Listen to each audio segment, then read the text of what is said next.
Bicara pagi ini mengenai pengukuran terhadap seseorang.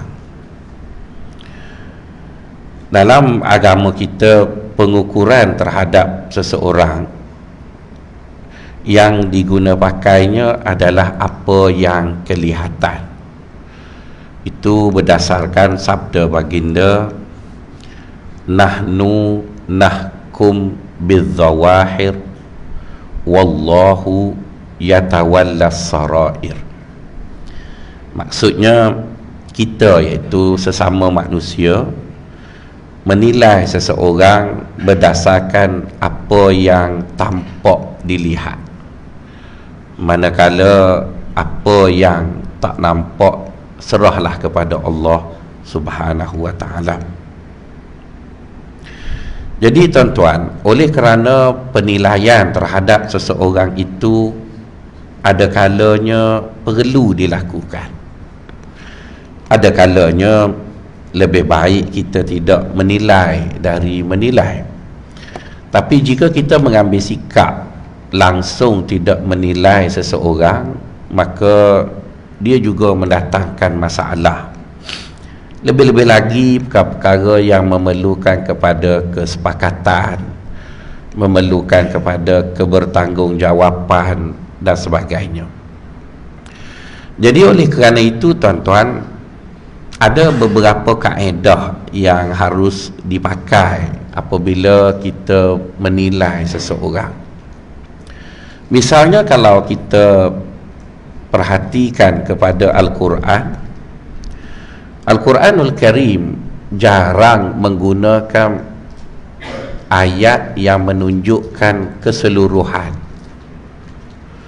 Al-Quran sering menggunakan ayat-ayat yang menggambarkan kepada kita apabila menilai seseorang, dan seseorang itu pula berada dalam satu kelompok, maka lebih baik digunakan perkataan di antara, ataupun sebahagian, ataupun ada di kalangan, ataupun kedapatan dan sebagainya lah.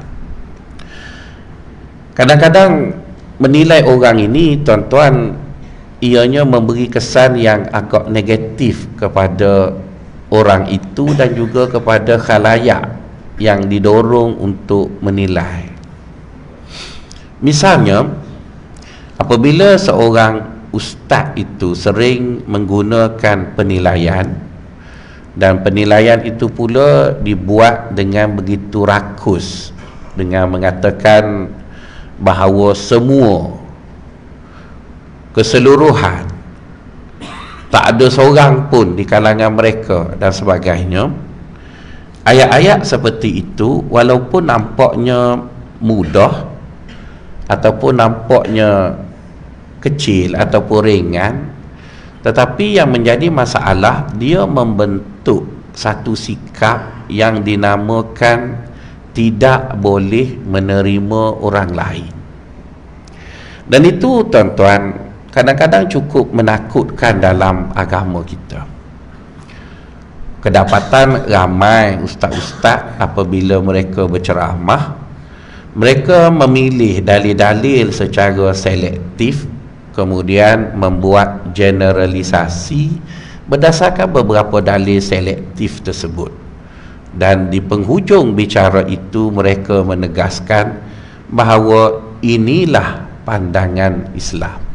Seolah-olah bila sesiapa membawa satu pandangan yang lain daripada yang dibuat olehnya, sedangkan cara dia bina satu-satu penilaian itu adalah caranya amat selektif sekali, maka orang akan menilai dan mengatakan ianya tak betul, silap dan sebagainya. Akhirnya tuan-tuan, apa yang berlaku, kita pun berpecahlah sesama kita. Puncanya agak kecil sahaja, tetapi kecil itu bila dilakukan berkali-kali, lama-lama menjadi suatu akidah dan membentuk corak kita melihat sesuatu, dan akhirnya menilai pun menggunakan perkara yang sama. Tuan-tuan dan puan-puan, sahabat-sahabat yang dikasihi sekalian, saya suka menamakan orang yang sukar untuk menerima orang lain ini dengan istilah sindrom iblis.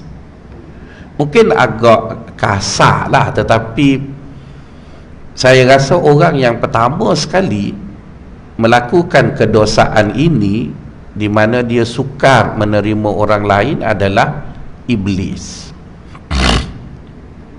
Iblis ini, tuan-tuan, dia asalnya orang baik pun, dan itulah yang menakutkan kita, sebab kita pun orang baik juga. Kalau kita orang jahat, tak apa, kita tak perlu kuliah subuh dah. Ni oleh kerana kita orang baik, maka dikhawatiri baik yang ada pada kita ini mendorong kita, sama seperti mana baik yang ada pada iblis mendorongnya untuk tidak menerima orang lain. Dan tuan-tuan, kalau saya sebut contoh-contoh nanti, sebenarnya sindrom itu bukan sekadar ada ya, malah menebal sangat dalam diri kita, dan ianya amat dikhawatiri, akhirnya memakan diri kita sendiri. Mujurlah tuan-tuan, kita orang Melayu ni agak lambat bertindak. Mungkin dalam beberapa hal lambat itu merugikan, tapi dalam beberapa hal lambat itu ada bagusnya juga, sebabnya kita tidak segera dan cepat buat silap. Kalau kita ini bukan orang Melayu, kita dah jadi orang lain. Bila berlaku kes, terus tuduh orang lain, lepas 3 hari puji pula. Itu mungkin orang lain lah. Kita tak kata begitu ya. Tapi mungkin bangsa lain, dia marah-marah kat polis, lepas tu tengok baik pula, dia puji pula. Jadi perbuatan seperti itu agak memalukan, dan mungkin sebab kita agak lambat tu terlepaslah daripada perkara tersebut. Tuan-tuan dan puan-puan yang dikasihi sekalian, mari kita tengok apa yang berlaku pada iblis. Iblis ni tuan-tuan, pada asalnya dia adalah seekor jin ya. Nama dia Azazil. Dia seekor jin. Dan kita sebagai orang Islam percaya ya bahawa evolusi yang berlaku, di mana kita menerima proses evolusi, tetapi evolusi yang diperkenalkan oleh Ibnu Khaldun sebelum dibicarakan oleh Darwin, kita percaya evolusi itu berlaku, tetapi evolusi itu berlaku dalam spesiesnya sahaja. Maksudnya, jika sesuatu perkara itu berada dalam spesies binatang, dia tak mungkin berevolusi jadi manusia. Tapi dia mungkin berevolusi daripada binatang bodoh kepada binatang cerdik, tapi masih binatang lah. Sama juga berevolusi daripada budak mani urai kepada budak duduk di usi Melaya. Adalah evolusi itu, tapi tak mungkin jadi malaikat Jibril. Dia evolusi itu berlaku tapi dalam spesiesnya sahaja. Jadi tuan-tuan, kita menggunakan teori itu sebagai asas kepercayaan kita, maka kita melihat kisah Azazil tadi, di mana nas-nas menyatakan kepada kita bahawa Azazil itu adalah jin. Fasajadal malaikatu kulluhum ajma'in illa iblis kana minal jin. Disebut begitu. Semua malaikat sujud kepada Adam melainkan iblis kerana dia daripada jin. Jadi oleh kerana Azazil itu seekor jin, maka jin tu apa dia punya tabiat semula jadinya? Kalau kita kata manusia, ada 12 tabiat semula jadinya. Manusia itu jahil, manusia itu gelojoh, manusia itu kedekut, manusia itu zalim, manusia itu penat, macam-macam lah ya. Itu tabiat semula jadi yang Allah Ta'ala letak pada manusia.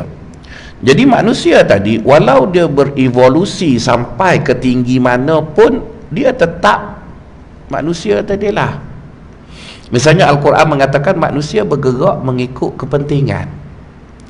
Tiba-tiba ada seorang manusia mari jumpa kita, dia kata saya nak tolong awak, tak ada apa-apa kepentingan. Maka kita kata tipu. Tak ada orang buat satu benda tak ada kepentingan. Mesti ada kepentingan. Cuma bezanya ada kepentingan dunia atau kepentingan akhirat. Itu je. Tapi kalau tak ada kepentingan, tipulah. Lebih-lebih lagi orang politik, dia kata dia ikhlas nak tolong kita. Itu maksudnya perampok dalam tu, tuan-tuan ya. Jadi nak sebutnya tuan-tuan, selagi dia manusia, dia berevolusi macam mana pun, ciri-ciri manusiawi itu kekal. Untuk seketika mungkin dia boleh cover, dia tutup, tapi dia masih manusia, maka ciri manusiawinya itu kekal. Maka perkara yang sama jugalah berlaku kepada Azazil. Dia seekor jin. Dan mari kita tengok apa ciri asasi bagi jin, tabiat semula jadi jin. Apabila Allah SWT menyatakan kepada malaikat hasratnya untuk mencipta manusia, maka malaikat mengatakan daripada observasi yang dilakukan oleh malaikat sekian lama terhadap spesies jin tadi, maka malaikat mengungkap dengan katanya, ataj'alu fiha may yufsidu fiha wa yasfikud dima. Jadi ayat itu menyatakan kepada kita bahawa jin itu ada dua ciri utama dia. Pertama, dia adalah makhluk primitif yang sifatnya suka merosakkan. Maka sebab itu tak mungkin kita kata jin ni ada teknologi ataupun ada tamadun. Jin tak pandai bina tamadun. Yang dia tahu merosak benda, lepas tu bercakaran sesama dia. Itu je lah yang ada pada jin. Jadi oleh kerana sifat jin tadi sedemikian, maka jin tadi akan kekal begitulah selama-lamanya. Walaupun dia berusaha untuk menjadi baik, dia berusaha nak jadi baik, dia mungkin boleh baik untuk seketika, tetapi sifat asalnya masih ada. Sifat asal bagi jin tadi masih ada. Jadi perkara yang samalah berlaku kepada Azazil. Usahanya tidak mudah untuk berada setara dengan malaikat. Tidak mudah tuan-tuan. Daripada makhluk yang primitif, perosak dan juga suka berbunuhan, menjadi satu makhluk yang suci sesuci malaikat. Bukan suatu benda yang mudah. Lebih payah lagi daripada Ahmad Faisal boleh cakap Inggeris slang British. Lebih payah. Saya cakap Inggeris kepada orang boleh, tapi bila satu hari nanti saya datang kat tuan-tuan, ladies and gentlemen, in this morning, wah, itu saya dah makan cheese 200 tan agaknya kot tuan-tuan ya. Sekarang saya makan budu lagi, maka macam tu lah nak buat macam mana. Jadi cuba tuan-tuan bayangkan macam mana satu makhluk yang primitif, perosak dan bercakaran menjaga dan merubah dirinya, membawa ke satu tahap yang lebih tinggi daripada pencapaian makhluknya ataupun spesiesnya kepada malaikat.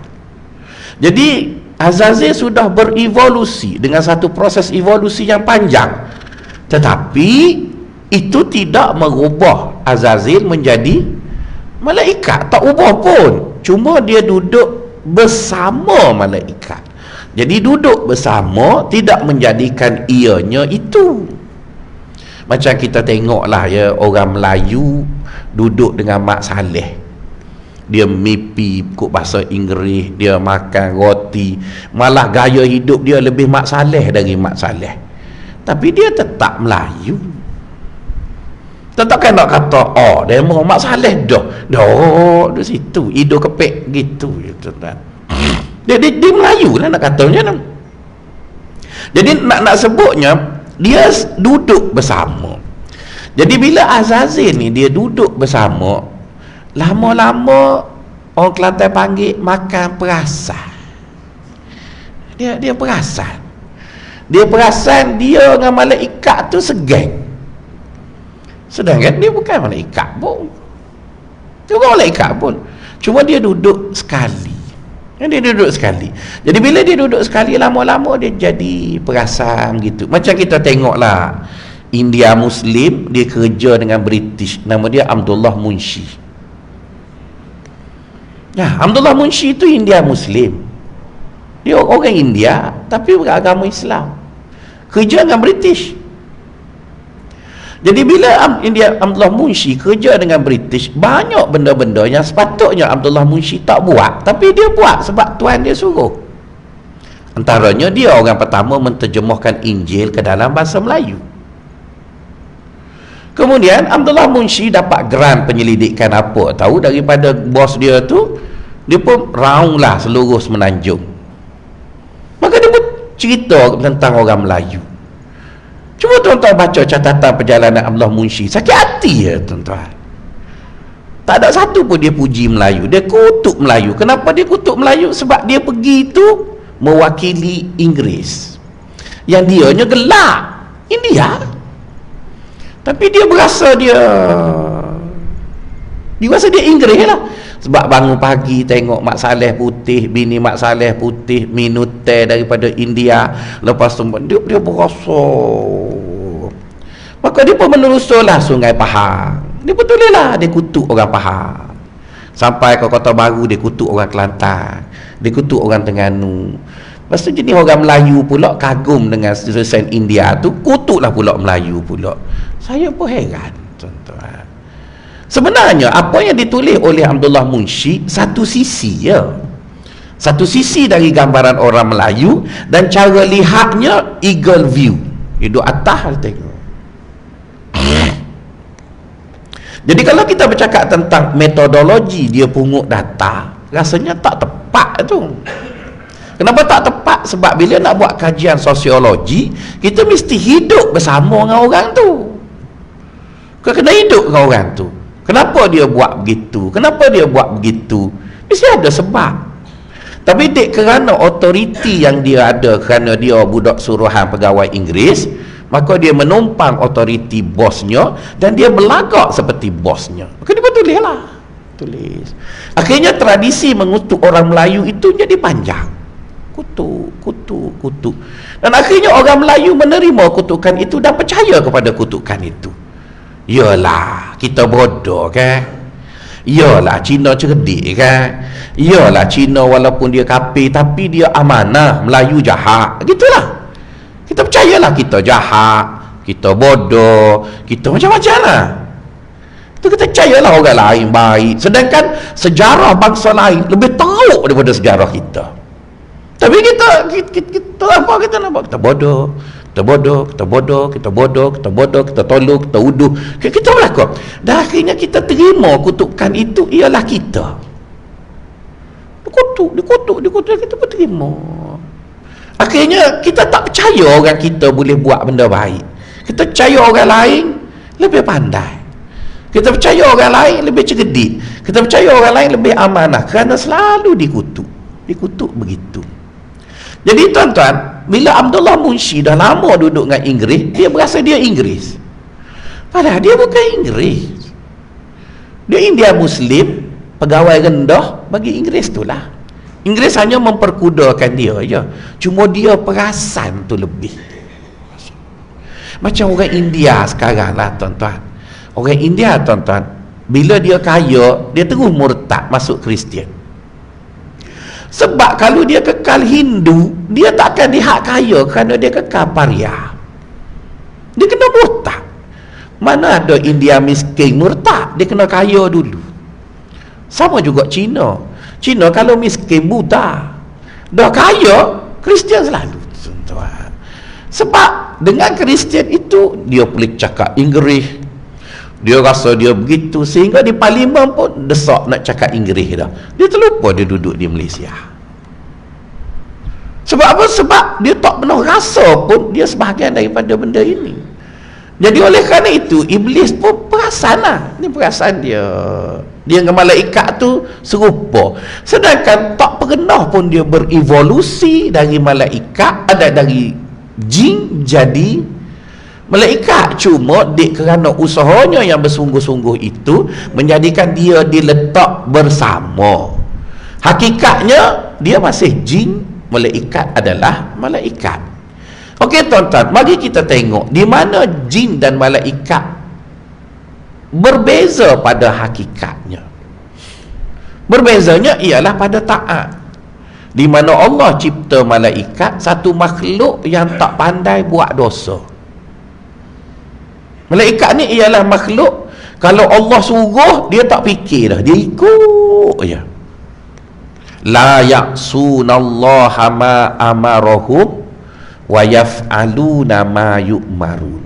Malaikat adalah satu makhluk yang tak pernah engkar perintah Allah, dan dia hanya buat bila Tuhan suruh. Tapi jin, dia ada pilihan, boleh taat, boleh engkar. Jin. Malaikat dia tak ada pilihan. Oh, kalau malaikat ada pilihan, nanya kita tuan-tuan. Roket Atik duk tulis kita buat baik, dia kata aku khenak sikit, dia tulis pergi apa panggil, pergi disco. Oh lah, ya konspirasi kita tak nak. Tapi kerana dia tak reti kelong tu yang kita tak minta laporan tu. Percayalah ke dia. Mana ada kita pernah dengar malaikat murtad? Mana dengar? Mana ada kalau ada siapa kata malaikat murtad kena report kat JAIS lah tuan-tuan. Mana ada dia malaikat jahat? Tak pernah jumpa malaikat tu jahat. Malaikat baik. Sebab apa dia baik? Sebab dia yang jadi pegawai urus dia jaga kita ni. Oh, kalau dia kelong, dia pakat dengan setan sikit, kita nyah puak-puak alik tu Tuan-tuan pernah dengar kan, Jibril ni baik dengan Nabi-Nabi. Baik sungguh lah, very close. Tapi bila Nabi kena azab, apa Jibril tak pergi tolong? Apa Nabi tak kata, Ril, mari sini ni, kawan kena teruk ni. Mana ada tuan-tuan, tak panggil. Kita kan geng-geng, bila kena teruk kita panggil geng kita. Dia baik benar kan Jibril. Masa Ibrahim AS, dia baik kan Jibril. Tapi bila dia dicampur dalam api, dia tak panggil malaikat. Sebab dia tahu panggil pun tak bagi. Selagi Allah kata tak bagi, dia tak reti bergerak. Dia tengok reti mana dia boleh buat. Dia hanya boleh buat apa yang Allah suruh. Pernah dengarkan cerita seorang lelaki zaman Bani Israel yang bunuh orang 100 orang. Lepas tu dia nak taubat, dia dinasihatkan tinggal kampung. Betul kan? Jadi bila mati berebutlah malaikat syurga dengan malaikat neraka. Last sekali dia kata kita ukur. Kalau malaikat tu macam manusia, dia sepak sikit biar lebih panjang. Kan macam manusia buatlah poleh ke apa benda boleh buat dengan dia manusia. Mana ada malaikat luruh benda, dia tak situ lah. Maka sebab itu kita percaya dia tulis kita, sebab dia tak reti kelong. Oh, kalau dia reti kelong, nah yo tuan-tuan, kita buat baik dia tulis duk disco, kita duk disco dia tulis kita meropok tabung haji pula kau macam oh nah yo. Jadi oleh kerana itu kita tak kisah dia bagi laporan ke, dia tak bagi laporan ke, kerana dia adalah makhluk yang tak reti buat jahat. Jadi Allah nak serlahkan bahawa iblis bukan malaikat. Sedangkan iblis dah lama dah perasan dia tu malaikat. Sedangkan evolusi rentas spesies tak ada. Yang adanya revolusi sesama spesies. Sebab tu bila Darwin kata tok nenek moyang kita, kita kata buang kita tok nenek moyangmu. Dia kata tok nenek moyang kita ialah monyet, kita kata tok nenek moyangmu lah. Tok nenek moyang aku Nabi Adam, mana ada. Jadi bermaksud kita tak boleh terima evolusi rentas spesies. Jadi Azazil ataupun iblis tadi, kemudian namanya dikenali dengan nama iblis, dia adalah jin. Bila Allah suruh sujud pada Adam, maka Azazil berfikir, mudahnya Adam tak buat gapo satu lagi, Baru je kena cipta, tak melalui satu proses yang panjang. Lepas tu tengok kepada alat ciptaannya, tak adalah kuat sangat. Nak sujud. Gitulah tuan-tuan. Macam kita lah. Sebab tu kita kan lama dah mari masjid. Tak mari masjid 8 kali pemilihan jawatan kuasa. Tiba-tiba mari orang baru semalam je mari masjid, terus jadi pengerusi. Lepas tu pula dia bukan Korea sini. Bingung tuan-tuan. Sebab kita nak boleh duduk sini 3 kali tukar kapek, kita semayang tuan-tuan. Tiba-tiba mari dia. Jadi dia berfikir gitu jugalah Azazil tadi. Adam ni tak buat apa lagi pun, tak pernah duduk di bumi, tak pernah rasa apa benda susah apa-apa. Mari-mari aku kena sujud ke dia. Maka sebab tu dia tak sujud tu. Jadi tak sujud kepada Adam ialah sebab iblis tak boleh terima orang lain. Dia nak dia ya, dia tak boleh terima orang lain. Maka di situ terserlahlah jin adalah jin lah, malaikat adalah malaikat. Di mana malaikat dia tak fikir mu apa, yang penting siapa suruh? Allah. Ikut je lah. Dia tak ada apa-apa kepentingan. Yang kepentingannya adalah taat kepada Allah. Dia buat je lah. Adam tu siapa, layak ke tak layak, itu bukan kerja aku. Kerja aku mu suruh, aku buat. Apa benda? Wallahu a'lam. Dia komando agaknya macam itulah. Komando kan komen no. Tak ada komen-komen. Ketua kata tembok. Sebab tu askar hak perebek dia tak boleh jadi profesor. Kalau jadi profesor dia lawan dia punya general. Dia akan pertimbang kalau tembok dia kan mati bini dia janda. Letih lepas kat mikir lagu tu ya. Tembok lah. Dia buat je lah begitu. Jadi yang Azazil ni dia kata tak boleh. Jadi bila dia begitu bermaksud dia tak boleh terima orang lain. Maka perkara itulah tuan-tuan takut sangat menyelinap masuk kat kita. Kita tak boleh terima orang lain. Okey tuan-tuan, mari saya sebut simptom yang menunjukkan tuan-tuan ada ke tidak sindrom tu. Seperti biasa dia ada 11 simptom. Oleh kerana tuan-tuan tulis jarang-jarang, sebut 4 cukup lah. Betul kan? Saya pun terikut-ikut dengan orang politik. Orang politik kan dia janji banyak, sikit. Jadi kalau tuan-tuan marah ke orang politik dulu. Bila dia berubah perangai dia, hamba pun berubah lah perangai hamba begitu. Dia ada 11, saya bagi 4 lah. Okey, yang pertama tuan-tuan, tanda kita ni dah kena sindrom iblis tadi, iaitu tak boleh terima orang lain apabila kita rasa kita lebih baik dari orang lain. Tuan-tuan, rasa lebih baik ni tuan-tuan, dia ada 2 rasa lebih baik ni. Satu dia panggil izzah, yang satu lagi dia panggil takabur. Jadi tuan-tuan jangan keliru di antara izzah dengan takabur. Izzah rasa bangga juga, takabur pun rasa bangga juga. Cuma bezanya izzah itu kita rasa bangga kerana kita bersandar pada benda yang hebat. Adapun takabur kita rasa bangga dengan diri sendiri. Itu je. Jadi janganlah ingat bila kita mengaji tasawuf kita tak boleh rasa bangga, apa benda pun kita buat kita tak bangga. Itu tak boleh. Allah sebut kan, walillahil izzati wali rasulihi walil mu'minin walakinnal munafiqina la yafqahu. Sesungguhnya kemuliaan itu milik Allah, milik Rasul, milik orang yang beriman. Jadi kita kena bangga apabila kita ni bersandar dengan Tuhan. Kita ni hamba Allah, kena bangga. Kita ni pengikut Nabi Muhammad, kita kena bangga benda tu. Tapi bangga itu bukan kerana kita, kerana bersandar tu. Kalau tak bersandar ke situ, tak ada bangga tu.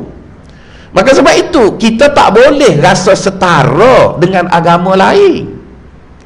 Jadi apa yang dibawa oleh orang-orang sekular, orang liberal, pluralis yang ada di luar sana, dia minta kita rasa kita dengan dia setara. Tak boleh.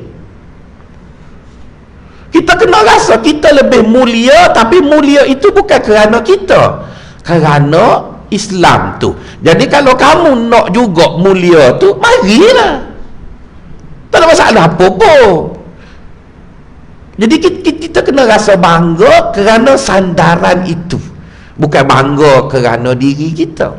Adapun takabur, bangga dengan diri itu. Jadi yang ada pada iblis tu, dia bangga kerana diri dia. Sekarang kita bangga kerana kita bersandar dengan agama kita. Tak ada masalah lain. Tak bolehlah kata orang Islam semuanya sombong, sedangkan dia marah pada sombong. Emang tu tak erti. Sombong berbangga dengan diri dia. Izzah berbangga kerana bersandar tadi. Berbangga kita bersandar. Kita bersandar dengan agama Islam, kita rasa bangga. Jadi sebab itu bila kita tinggal je agama Islam, tak ada lah hak membanggakan tu. Jadi jangan terlebih tawaduk, kerana di sana ada tawaduk, ada tazallul. Tawaduk bermaksud merendah diri dengan orang lain. Layak kita merendah diri. Kita merendah diri dengan mak ayah kita, kita merendah diri dengan tok guru kita, kita merendah diri dengan orang hormat kita, kita merendahlah diri. Tapi nak dia pijak kepala kita tu, tolong tu, pijak kepala betapa juga lah. Tapi mu hormat, aku hormat lah. Kan Muhammadur Rasulullah, wallazina ma'ahu asyidda'u 'alal kuffar ruhama'u bainahum. Muhammad itu Rasulullah, begitu tegas dengan orang-orang yang menentang Islam, tapi sesama Islam tak apalah. Jadi sekarang kita tidak nak bunuh orang, kita tak nak benci orang, kita nak menghormat, hormatlah. Nak kamu bacul, takkan aku nak hormat. Jadi bermaksud tuan-tuan, jangan keliru antara tawaduk dengan tazallul. Dengan mak ayah kita, tak apa kita Perdana Menteri ke, kita siapa-siapa ke, basuh punggung mak kita, tak apa, sebab dia mak kita. Ada perintah nak Allah Ta'ala sebut, waqfid lahuma janahadzulli minar rahmati wa qur rabbirhamhuma kama rabbayani saghira. Mak kita Cina, kau kafir, kau yang penting dia mak, tak apa. Kan kita ngaji sebelum pada ni, menghina diri pada perkara yang mulia adalah mulia, menghina diri pada perkara yang hina adalah hina. Itu formula yang kita duk ngaji itu. Jadi sekarang tuan-tuan, berbalik kepada perkara kita tadi, kita kena beza antara takabur dengan izzah. Jadi simptom tadi ada pada kita, sindrom tadi ada apabila simptom pertama kita rasa bangga sebab diri kita. Tu adalah tu sikit itu. Yang kedua, apabila kita menggunakan kayu ukur pada perkara yang tidak boleh diubah. Kayu ukur yang kita pakai itu, dia bukanlah variabel yang boleh diubah, dia variabel tetap. Misalnya kita kata ambo ni orang hebat. Kenapa hebat? Sebab ambo saik lah. Tu kena dah tu iblis tu, tuan-tuan. Sebab saik ni nak buat guna muka keturunan, tak kira orang lain tak boleh buat, tak boleh buat. Tapi kalau orang itu rasa dia hebat kerana dia takwa, itu okey, sebab semua orang boleh usaha untuk dapat takwa. Tapi kalau dia rasa dia hebat kerana dia mak saleh, kalau dia kata dia hebat kerana kulit dia putih, boleh usaha lagi. Kita makan lobok, kita minum susu, berendam dalam susu, boleh 6 bulan, lepas tu pakai kuku putih kat muka, pakai Fair and Lovely, boleh lagi. Ataupun ambil vitamin C, vitamin E, beli dengan Shakli, macam-macam tu, mungkin putih lah. Tak apa lagi sebab putih tu boleh ubah. Tapi kalau dia bangga dengan diri dia kerana ada satu benda tak boleh ubah, maka berbangga dengan satu benda tak boleh ubah itu macam iblis lah. Sebab iblis dia berbangga dengan Adam sebab dia dibuat dari api. Tak tahu kan Adam nak minta ulang balik cipta dia. Adam dari tanah lah, nak kata macam mana.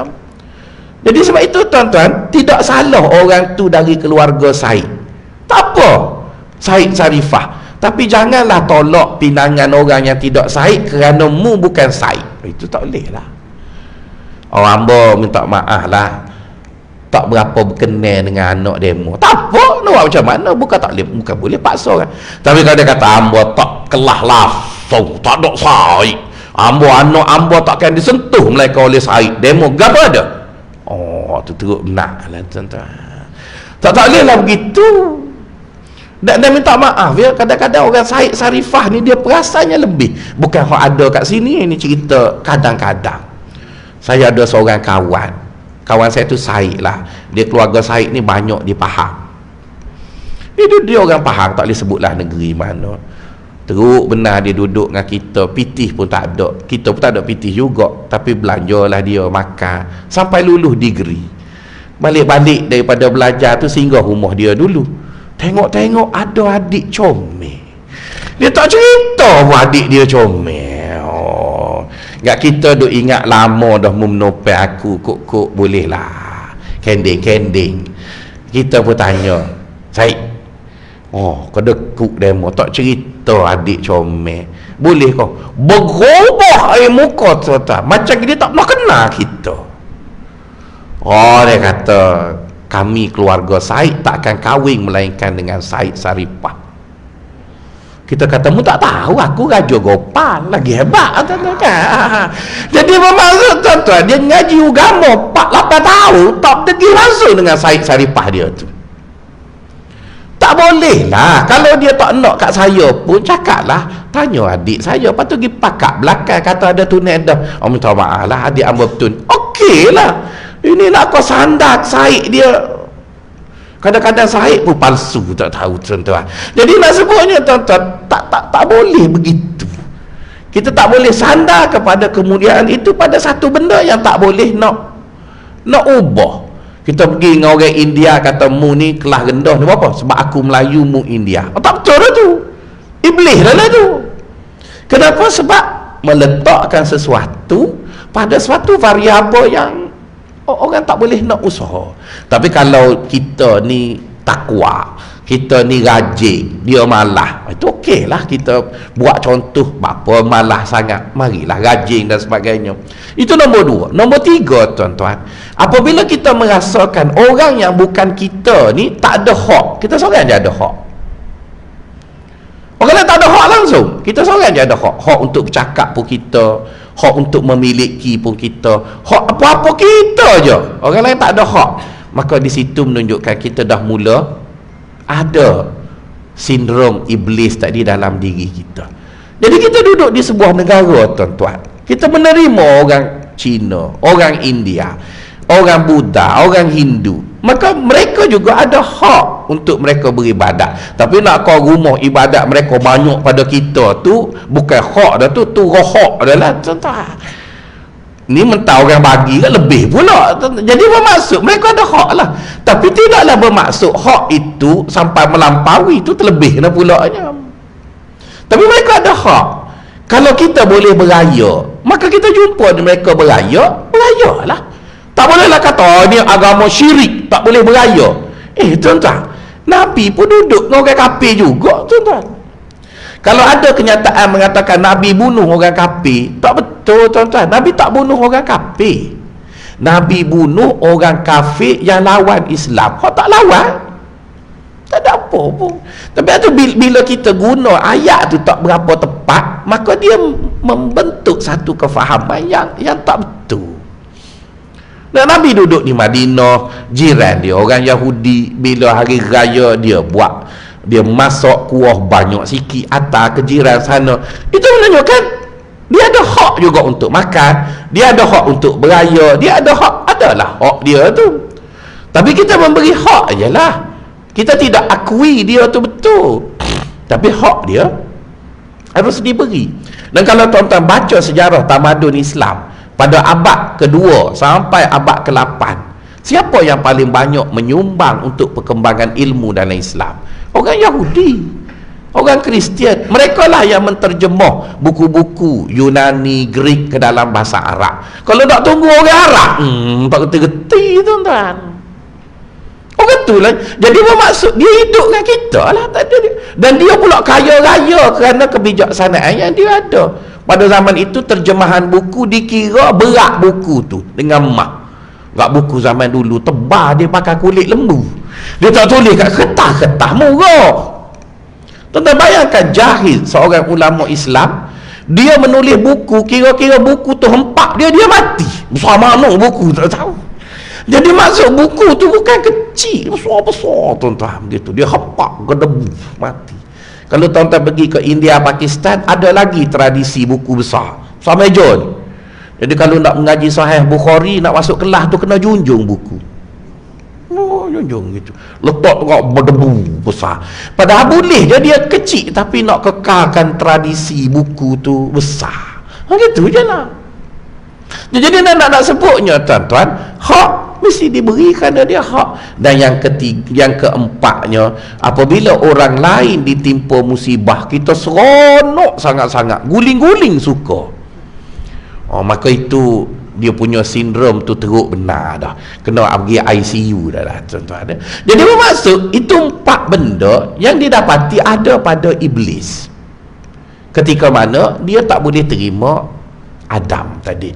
Jadi bila tuan-tuan dah faham begitu, berbalik kepada bicara kita pagi ni, kata dia apabila kita nak menilai orang, maka terlebih dahulu sisihkan tak boleh terima orang tu dulu, sisihkan. Sebab kalau ada benda tu, maka pandangan kita mesti bias. Pandangan kita mesti bias. Itu satu perkara. Perkara yang kedua, tuan-tuan kena ingat ya, otak kita ni tuan-tuan, dia tak berfikir satu campur satu. Otak kita ni, dia tak berfikir satu campur satu. Tak percaya, tuan-tuan bagi seorang bercakap mengenai satu benda, kemudian suruh dia bercakap benda yang sama selang setiap hari, dan bagi kat dia air ni, suruh dia bercakap dalam masa 3 minit. Kemudian esok mari bercakap yang ni pula selang 3 hari. Lusa yang lain pula. Sedangkan air ni air sama, tapi tuan-tuan akan dapat kenapa dia bercakap tak sama 3 hari tu? Kerana itulah otak manusia. Manusia dia tidak ingat satu campur satu setepat dua. Dia recall balik memori, dia gambar. Apatah lagi manusia pula makhluk yang gelojoh. Dia mudah menghukum. Maka sebab itu kata Tuan Syekh, apabila kita menilai orang, kadang-kadang kita recall tu dia berlaku falasi. Mari ilmu tu tak betul masa dia mari tu, maka kita berkata. Tapi ketika kita kata tu, kita mempunyai watak orang dipercayai. Kita masa tu masih ketua pengarah, kita masa tu masih mufti, kita masa tu masih ustaz. Pakaian kita wibawa sangat, dan orang percaya kepada kita kerana pakaian itu, kerana pakaian tu, kerana jawatan tu. Sedangkan otak kita sama je, sebab kita manusia. Dan kita panggil dia falasi authority. Berlaku silap faham disebabkan oleh kedudukan orang tu. Misal contoh ya, dulu CJ pengajian tertinggi dalam sistem pengajian kita ialah PhD, doktor. Maka kita pun tengoklah doktor-doktor yang baik, yang berilmu bercakap, maka pun kita pun angkat borong, siapa ada PhD hebat belaka. Tapi kalau tuan-tuan tanya saya senyum je lah. Sebab anak murid yang lulus PhD tu dia banyak grade pula. Ada grade made in China, Taiwan, dia ada macam-macam PhD juga. Tapi ada yang dapat PhD tapi minta kita recommend dia jadi pensyarah, kita tak recommend. So dia kata bila 3 bulan dah beri, kita pun nak jawab tak recommend, malu. Duk mana hilang gitulah. Macam orang politik gitulah, bila dia tak nak bagi bantuan, borang atas dah borang. Kalau tak borang 2 tahun dah hilang, mari sini tok gawa tok atas, padahal dia lepas. Gitulah tuan-tuan. Sebab ada orang dia ada gelar tu, tapi macam dululah, dulu nak boleh ke Datuk Syip tuan-tuan, mesti jelas jasa. Buat tu, buat ni untuk negara. Ini rambut cacang merah ke Datuk juga. Malu ke Datuk yang baik-baik tuan-tuan. Rambut cacang bengong, Datuk. Dulu betul, bila kita jumpa Datuk dulu, kita tahu dia punya jasa besar. Jumpa pun kita nak cium tangan dia. Datuk learning, kalau dia pegang pun kita nak basuh, tuan-tuan. Datuk apa? Sebab benda tadi banyak sangat. Jadi sebab itu, apabila berlaku dalam masyarakat kita, dia dah jadi falasi. Di mana kita tengok watak tu, maka kita kata, mesti dia betul. Mesti dia betul. Lepas tu tak cukup doktor, dia ambil hak tinggi lagi, profesor. Bila prof tu mesti betul. Kadang-kadang prof tu prof mata, tapi cakap bab Islam. Dia ada klinik mata, tak boleh sebut lah prof mana. Bila cakap bab Islam, kita pun kata, tengok profesor tu. Padahal dia profesor mata, bukan profesor mengajar Islam. Waktu dia cakap bab Islam tu, kita percaya hak dia lebih teruk daripada ustaz pondok. Dia mana apa? Ni profesor. Wah, kejap. Padahal dia masuk apa tu? Jadi nak sebut, dalam hidup kita ni banyak falasi berlaku, silap begitu, silap begitu. Maka kerana benda-benda seperti itu berlaku dalam penilaian kita, maka kita pun seringlah buat silap, again and again, buat begitu. Jadi oleh kerana itu, tuan-tuan, bila kita belajar kitab hikam, Tuan Syekh cuba bawa kita kepada asas berfikir yang betul. Macam mana bila kita nak nilai orang, supaya orang yang tak baik dinilai dengan nilai yang selayak, orang yang baik diberi nilai dengan nilai yang selayaknya tadilah. Dan kalau kita rasa kita tak boleh nilai, lebih baik duduk diam daripada kita nilai, kerana nanti tersilap nilai dan sebagainya, kerana kita ada background yang tersilap tadi, tuan-tuan. Maka dia pun sebutlah, kemah pagi ni panjang dia punya mukaddimah, baru nak sebut. Kata Tuan Syekh, laisa kullu man kamula takhsisuhu kamula takhlisuhu. Kata dia, bukan semua orang yang kita nampak baik itu ikhlas. Itu je lah. Nampak tak? Dia tak kata semua dah. Bukan semua. Bukan semua bermaksud kelazimannya orang nampak baik itu dia baiklah, kelazimannya. Tapi bukan semua yang nampak baik itu baik. Cuba tengok dekat pilihan raya, ramai calon nak bertanding, mari masjid semua. Orang baca Yasin malam Jumaat, dia capur Yasin dengan tabarak dah, tuan-tuan. Wah, tuan-tuan, lepas menang tak nampak dah muka dia. Tak nampak dah. Bila pergi ke satu tempat, orang itu kuat Islam, dia punya Islam mengalah malaikat Jibril. Dia punya Islamnya. Jadi jika kita tengok pada watak dia tu, adakah dia baik? Tak juga, tuan-tuan. Tak kira lah siapa-siapa, ustaz ke, saya ke, siapa ke. Jadi kaedah yang kita pakai, bukan semua orang yang kelihatan baik itu adalah ikhlas perlakuannya. Bukan semua. Jadi bila kita faham kaedah tu kata gitu, tak adalah mudah kita tertipu.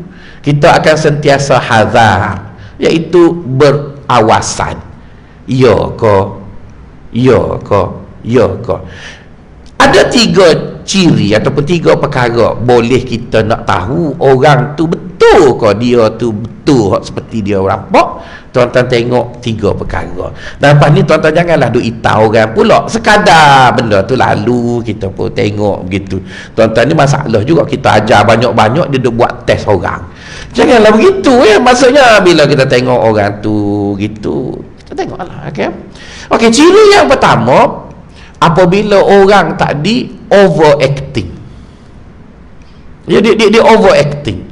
Maksudnya bila dia nak tunjuk baik tu, baik dia tu lebih daripada orang yang biasa baik. Misalnya biasanya kita mari masjid ni pakai jubah, pakai piyah, gitu yalah biasanya. Tapi dia ni jubah pun 3 lapis, serban sama besar dengan topi Mexico. Nah tu pelik pada orang, tuan-tuan. Sebab bila pelik ni, dia bukan dia semula jadilah. Bukan dia semula jadi. Betul, kalau kita baca kitab Syama'il Muhammadiyah, Nabi Muhammad ni, kalau orang tu masuk masjid, kan, orang tu masuk masjid, Ramai orang duduk dalam masjid dan dia tak pernah tengok Nabi ni siapa, dia tak kenal Nabi ni hak mana. Kenapa dia tak kenal? Sebab Nabi tu serupa orang ramai je lah, tak ada satu penampilan yang pelik pada orang, dia serupa je lah. Jadi bila kita tengok ada orang terlebih daripada kadar biasa orang kat situ, maka ini minta maaf kalau ada SB ataupun special branch kat sini. Ambo duduk perhati kan bila ustaz-ustaz ni kena tangkap. Maklumat tentang ustaz tu mari daripada special branch lah. Dan kebanyakan special branch ni kalau dia agama, dia kuat pada ustaz tu lagi agamanya. Sebab tu ambo tak percaya mana kalau orang banyak-banyak lebih. Dia tanya kita, ustaz semaya tajuk berapa? 4 rakaat astagfirullah, hamba 28. Ya kan. Sebab apa special branch dia kena tunjuk dia lebih, nak suruh hilang ragu, sedangkan kita cerdik pada dia lagi, kita meragui dia pula, tuan-tuan. Itu andaian hamba lah. Kalau ada special branch janganlah tulis laporan tu, betul kan? Nak buat macam mana, kita pun observasi, dia pun observe juga kita, begitu. Jadi nak sebutnya bila orang tu lebih dari kadar biasa, jangan risau, tak tahan lama, kejap tak ada tu. Sebab perkara itu membebankan dia. Tapi kalau kita pakai biasa, macam tuan-tuan saya tengok sejak daripada mula-mula mengajar sampai sekarang, macam ni je lah, betul tu, dia lagu tu. Saya pun macam ni je lah, tak pernah tukar apa. Sebab kita tidak berlakon. Kalau berlakon ni letih. Tapi kalau kita tu begitu, dia gitu. Itu yang pertama je yang kita boleh tengok. Yang kedua, tuan-tuan, dia ni bila ada orang, adalah dia. Ada orang kenduri ke, ramai-ramai orang, adalah. Tapi kalau tak ada orang, tak adalah dia. Maka itu menunjukkan bahawa dia berbuat sesuatu kerana ada orang. Tapi kalau dia ada orang ke, tak ada orang ke, ada dia, maka dia berbuat sesuatu kerana dia nak buat perkara tersebut. Bila ada orang kan dia muka dia fotogenik ke apa benda kita panggil. Orang Kelantan panggil masuk gambar. Makan gambar kan? Makan gambar. Orang sini panggil fotogenik, betul kan? Bila ambil gambar ada semua muka dia, tapi comel, muka dia tu comel selalu, wallpaper. Ada apa kita ni orang crop dah lah, ambil gambar kita, buat lagi kita tu, sebab tak comel tu tak apalah. Jadi nak sebut kata dia bila ada je attention, ada selalu dia, ada dia. Bukanlah bermaksud tuan-tuan macam tu, tapi dah kadang-kadang perangai dia begitu, maka ada. Saya pernah jumpa lah beberapa orang yang macam tu. Apabila dia kecewa, dia pun tak mari masjid. Yang ketiganya, dia suka dominan. Dia suka sangat dominan. Bila bercakap, dia suka dominan. Bila beri pandangan, dia suka dominasi sesuatu situasi, tak pernah nak mengalah. Jadi bila kita jumpa orang yang 2-3 titik ni kan tuan-tuan, mereka biasanya mudah kecewa apabila mereka tak dapat apa yang mereka nak, dan itulah yang menakutkan kita. Akhirnya kita tak mari masjid. Kenapa tak mari masjid? Balah dengan orang tu, balah dengan orang ni. Saya ada seorang jemaah, saya jumpa dia semayang di masjid wilayah. Hari tu saya bagi kuliah subuh di masjid wilayah. Saya tanya dia, Ji, jauh benar semayang? Dia pun kata, ustaz pun jauh juga. Saya mari ni sekali-sekala kuliah subuh. Haji kan duduk Kelana Jaya. Dia kata apa? Dia kata gila belakang orang Kelana Jaya. Tuan-tuan, Kelana Jaya tu ada 5 masjid Jumaat. Ada 28 surau. Takkan gila belakang. Jadi kalau gila belakang tu sah dia lah gilanya. Tuan-tuan, takkan balah habis. Balah dengan satu masjid munasabah, mungkin kita PH hak tu UMNO, mungkin lah. Takkan yang kedua PAH kita balah juga, tapi ada banyak lagi tak balah juga. Jadi bila kita duduk dengan dia tu, kita pun perasan dia cakap dengan kita pun tak kenal sangat dia, tapi dia nak mendominasi bicara tu sampai kat Kedah tu semua orang kena dengar dia, termasuk item pun dia yang dominan. Tak payah minum macam-macam lah, kita minum teh tarik je. Aduh, nak minum pun kena ikut pilih dia. Jadi kalau orang pada saya memang dia lah gilanya tuan-tuan ya. Jadi bermaksud tuan-tuan, ukuran tu gitu. Jadi apabila kita tengok orang tadi nampak macam gaya ikhlas, maka kita jangan mudah kata dia ikhlas ke apa benda, sebab ada satu kaedah Nabi sebut al-umur bi khawatimiha. Semua perkara agama ni ukur bila ujung, dia tak kira awal. Sebab awal ni macam-macam, ada orang diuji tu dan ini, tengok ujung dia. Kalau ujungnya baik, maka baiklah dia. Kalau ujung ceritanya tak baik, maka tak baiklah dia. Apa yang saya maksudkan, tuan-tuan jangan menduga, tetapi tuan-tuan fahamlah itu yang dimaksudkan. Jadi kata Tuan Syekh, laisa kullu man kamula taksisuhu kamula takhlisuhu. Bukanlah semua orang yang kita nampak dia macam hebat itu ikhlasnya bulat pada Allah Ta'ala. Ada orang dia perlihatkan dia hebat kerana nak nama, kerana nak harta, kerana nak macam-macam. Tapi kita jangan tuduh, kerana menuduh itu berdosa. Tapi kita boleh tengok dia punya hujung. Sebab tu tuan-tuan, kita selalu diajar untuk minta doa dengan Allah yang dinamakan husnul khatimah, penyudah yang baik. Saya rasa tuan-tuan jauh lebih baik dari saya, sebab tuan-tuan dah tua masih di masjid. Ambo tak tahu lagi, muda. Takut tua nanti bila tuan-tuan dah mati belakang, ambo tak mari masjid. Tak tahu tuan-tuan. Jadi ambo cukup takut sebab ambo muda lagi. Tuan-tuan tak payah risau, tak lama dah. Jadi kalau mati pun masih geng masjid. Itu lebih beruntung. Saya yang tak tahunya. Tuan-tuan jangan tak percaya tuan-tuan. Mana tahu yang nanti saya jadi senator, jadi menteri, tak mari dah tuan-tuan. Cuma setakat ni tak ada orang berkenal lagi. Yang adanya Haji Sofian je, tu je yang mari sini ni tuan-tuan. Jadi maksud tuan-tuan, ujung orang kita tak tahu. Kita tak tahu. Jadi kita tengok yang ada ajalah. Tapi ukurannya adalah pada hujung nanti. Jadi itulah lebih kurang bicara pada pagi ini. Kebetulan saya pun ada bengkel, kena pergi cepat-cepat sikit. Jadi apa yang dapat kita simpulkan, bila kita menilai sesuatu, janganlah suka guna ayat yang berbentuk rangkuman semua, keseluruhan, tak ada seorang.